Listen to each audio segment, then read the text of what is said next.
नमस्कार मित्रांनो, कोकण फॅमिली या माझ्या मराठी यूट्यूब चॅनलमध्ये मी वैभव तुम्हा सर्वांचं मनापासून स्वागत करतो. मित्रांनो, संगमेश्वर तालुक्यामध्ये धामणी हे माझं गाव आहे आणि मी माझ्या गावी आलो आहे. कालच गावी आलो आहे आणि आज म्हटलं आज आपण आमच्या आंबाबागेची पाहणी करूया. वडील बोलत होते की पूर्ण नुकसान झालं आहे, फार मोठ्या प्रमाणात यंदा आपल्या बागेचं नुकसान झालं आहे. म्हटलं आपण सुद्धा पाहूया. मी आणि बंधुराज आम्ही दोघं आलो आहे, तर पाहूयात आपण आमच्या हापूस आंब्याची काय अवस्था आहे, आमच्या बागेची काय अवस्था आहे.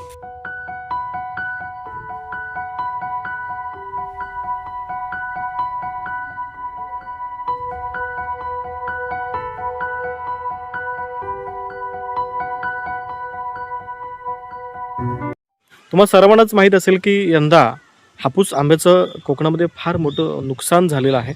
सर्वच बागायतदार आहेत, त्यांनी खूप अशा तक्रारीसुद्धा सरकार दरबारी मांडल्यात. काही आमदारांनी खासदारांनी सुद्धा सरकार दरबारी आपल्या कोकणी शेतकऱ्यांच्या, कोकणी बागायतदारांच्या ज्या काही भावना आहेत, ज्या काही अडचणी आहेत, जे काही मोठं नुकसान झालेलं आहे ते नक्कीच त्यांनी मांडलेलं आहे. पण अशा अपेक्षा आहे की या सरकारने नक्कीच या कोकणातल्या आंबा बागायतदार शेतकऱ्यांना त्यांनी न्याय द्यावा.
आता मित्रांनो, आमची 100हून अधिक हापूस आंब्याची झाडं आहेत, पण एकाही झाडावरती एक सुद्धा आंबा मला धरलेला पाहायला मिळाला नाही.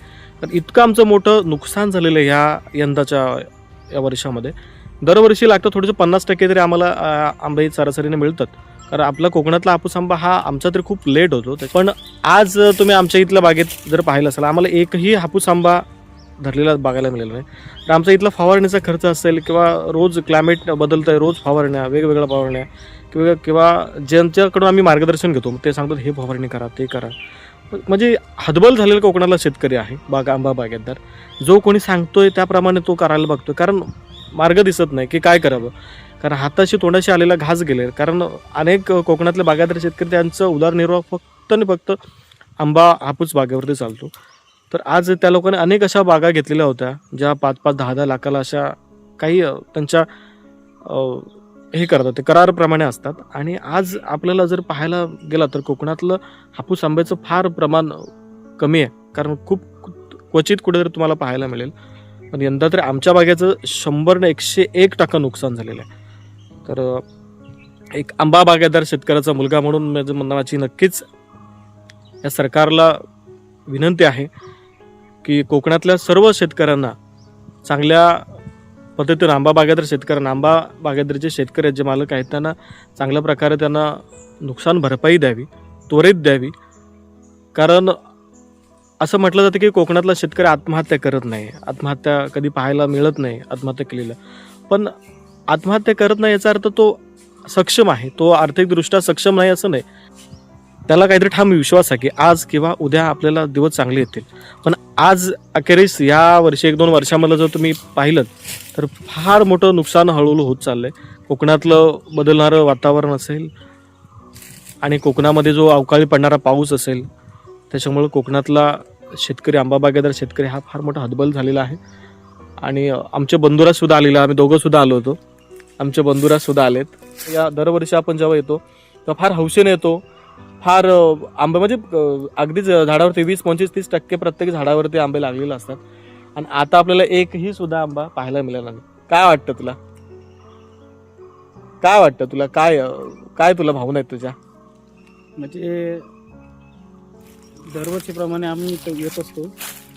माझे वडील येतात आणि मी सुद्धा सुट्टी टाकून येत असतो. पण यंदा काय ते आंबे काढण्यासारखं काय वाटत नाही. काहीच ना, आंबा एकही धरलेला नाही. हां, तर फार मोठं आपलं कोकणातलं नुकसान झालेलं आहे.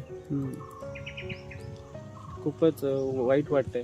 हो ना, आम्ही दरवर्षी कारण आम्ही थोडा आम्हाला या आंबा बागेचा आम्हाला आर्थिकदृष्ट्या फार आम्हाला फायदा व्हायचा. कारण चांगल्या बऱ्यापैकी पैसे मिळायचे. कारण एवढं आमचं 100 एक होऊन अधिक झाडं आहेत. आणि नक्कीच यंदाचं जे नुकसान आहे ते फार फार भयंकर नुकसान आहे. प्रत्येक जसं आमचेच आहे तसं अनेक आजूबाजूचे काही शेतकरी आहेत त्यांचं सुद्धा मोठं फार नुकसान झालेलं आहे. आम्ही खास करून आशेनं आलो होतो की यंदा पाहायला मिळेल. वडील म्हणाले का काही नाही, मी तर बागेत जात सुद्धा नाही. कारण मला बघितलं तरी खूप वाईट वाटतं. कारण ज्या झाडावरचे आंबे आम्ही 100, 200, 300 काढले होते ते आज एक कैरी सुद्धा तुम्हाला पाहायला मिळणार ना. त्याच्यामुळे वडील फारसा आता बागेत येत सुद्धा नाहीत, खूप नाराज आहेत. काय वाटतं तुला, सरकारने काय आपल्याला मदत केली पाहिजे? सर्व शेतकऱ्यांना असे आंबा बागायतदार आहेत त्यांना जे परिस्थिती बघताय तर त्यांना जी काय मदत आहे ती सरकारने त्वरित केली पाहिजे आपल्याला. तर मित्रांनो, सरकारने सुद्धा त्वरित आदेश काढले पाहिजेत. कारण आंब्याच्या बागेचे जे नुकसान झाले तर त्या संबंधित जे काही अधिकारी असतील त्यांनी त्वरित आलं पाहिजे, पंचनामे केले पाहिजेत चांगल्या प्रकारे. आणि शेतकऱ्याला जे नुकसान झालेलं आहे ते त्यांनी त्याचा पंचनामा करून योग्य त्या शेतकऱ्याला योग्य त्या पद्धतीनं, चांगल्या पद्धतीनं प्रत्येक शेतकऱ्यांच्या, कोकणातल्या आंबा बागेदारांच्या मागे कसं उभं राहता येईल, कसं त्याला हातभार लावता येईल हे केलं पाहिजे. कारण आज जे नुकसान आहे ते कधी न भरण्यासारखं आहे. कारण अनेक लोकांच्या याच्यामध्ये पैसे गुंतलेले असतात, अनेक लोक फवारणी करत असतात. कारण एका फवारणीचं शेड्यूल म्हटलं तर फार असतं. कारण आम्ही तर पूर्ण ऑर्गॅनिक करतो, त्याच्यामुळे आम्ही जी सेंद्रिय पद्धतीने जी काही औषधं असतात तीच मारतो. कारण आम्ही केमिकलचा जास्त वापर करतच नाही. कारण ज्या पद्धतीनं, कारण काय होतं, केमिकलचा जो आंबा आहे तो फवारणीचा वगैरे तो जास्त काळ टिकत नाही. कारण दिसायला जर दिसला तर तो त्या पद्धतीचा चव त्याला नसते, एक नॅचरल चव त्याला नसते. त्याच्यामुळे आम्ही ऑर्गॅनिक पद्धतीनं जे काही थोडी महागडी पडणारी औषधं आहेत तीच आम्ही वापरतो, तीच यूज करतो. कारण जेणेकरून आंबा चांगल्या पद्धतीनं टिकावा आणि आंबा पाऊस वगैरे अशा वातावरणामध्ये तो सुद्धा चांगला राहावा, सुरक्षित राहावा. पण यंदा आम्ही तशा प्रकारे फवारणी आंबा येण्यासाठी केली होती. आंबा मोहर आला तेव्हा सुद्धा आम्ही केले होते. पण आज फार मोठं नुकसान आहे. सर्वच शेतकरी पैसे लावून टाकून बसले होते या आंबा बागेमध्ये. काहीतरी मिळलेले आशेने दरवर्षीपेक्षा काहीतरी मिळेल. कारण ज्या प्रकारे आंब्याचा मोहर आला होता तर शेतकरी इतके खुश होते, भयंकर खुश होते. कारण एवढं जर पीक आलं ना तर खूप चांगलं बऱ्यापैकी शेतकऱ्याला फायदा झाला असता. पण या वातावरणामध्ये जर तुम्ही सर्व तुरे जर मोहर जर पडला होता ना तो पूर्ण काळा कोळशासारखा पडलाय, बघवत सुद्धा नाही, पाहवत नाही. इतकी अवस्था प्रत्येक झाडावरची आहे. खूप वाईट वाटतं. कारण ज्याप्रमाणे आम्ही, जसं आमचे बंधुराज बोलले की आम्ही दरवर्षी जसं येतो त्या खुशीने आम्ही आलो होतो की कुठेतरी पाहायला मिळेल, कुठेतरी, पण काहीच नाही. कुठे एक झाडावर आंबा सुद्धा नाही. नक्कीच एक कोकणकर म्हणून वाईट वाटतं. सरकारने जरी सांगितलं असतं की बऱ्यापैकी तुम्हाला पंचनामे करून तुम्हाला तात्काळ मदत काही देता येईल, पण ती त्वरित केली पाहिजे, तिला विलंब लावता कामा नाही. विषय मात्र असा आहे की कारण आंबा बागेदाराला फवारणीचाच खर्च नसतो. कारण त्या आंब्याची झाडाची निगा राखणं, वर्षभर त्या झाडांना अगदी आपल्या मुलाप्रमाणे एक आंबा बागेदार शेतकरी जपत असतो. त्यांची पूर्ण साफसफाई करणं, खतं घालणं, अनेक वर्षभर त्या झाडासाठी झटायचं. आणि जसा हातातोंडाशी आलेला घास असा होणाऱ्या निसर्गाच्या बदलामुळे असा जावा, निघून असा पटकन जावा आणि शेतकऱ्याला एवढा मोठा फटका बसावा, असं स्वप्नात देखील ह्या वर्षी कोणी बघितलं असेल की एवढं मोठं भयंकर नुकसान होईल. कारण तुम्ही जिथे जाल तिथे पाहतोय, आता एक रायवल आंबा सुद्धा आम्हाला पाहायला मिळाला नाही. आले होते मोहर, ते सर्व गळून पडला, पूर्ण कोळशासारखा काळा पडलाय. काजूची सुद्धा तीच अवस्था आहे. अशाच पद्धतीनं मोठं नुकसान झालेलं आहे. काजू आता ज्याप्रमाणे विक्री व्हायची, प्रत्येक कोकणकरांच्याकडे काजू असतात, खायला सुद्धा काजू नाहीत. अगोदर विकण्यासाठी तर 100-150 किलो काही लोक विकायचे काजू काढून, बऱ्यापैकी त्यांना पैसे मिळायचे. पण आता लोक म्हणतात की आम्हाला आमच्या काजूचं नवं सुद्धा करायला नाही भेटलंय काजूचं. इतकं मोठं भयंकर यंदा कोकणातल्या काजू बागायतदार, आंबा बागायतदारचं फार मोठं नुकसान झालं आहे. सरकारला हात जोडून विनंती आहे की आम्हा कोकणकरांच्या मागे चांगल्या पद्धतीने उभं राहावं, आम्हाला आधार द्यावा आमच्या कोकणकरांना. आमचा कोकणी माणूस साधा भोळा आहे. आमच्या कोकणकरांच्या, शेतकऱ्यांच्या मागे आपण उभे राहाल असा या सरकारवरती आम्ही विश्वास ठेवतोय की नक्कीच आम्हाला चांगलं सहकार्य करतील.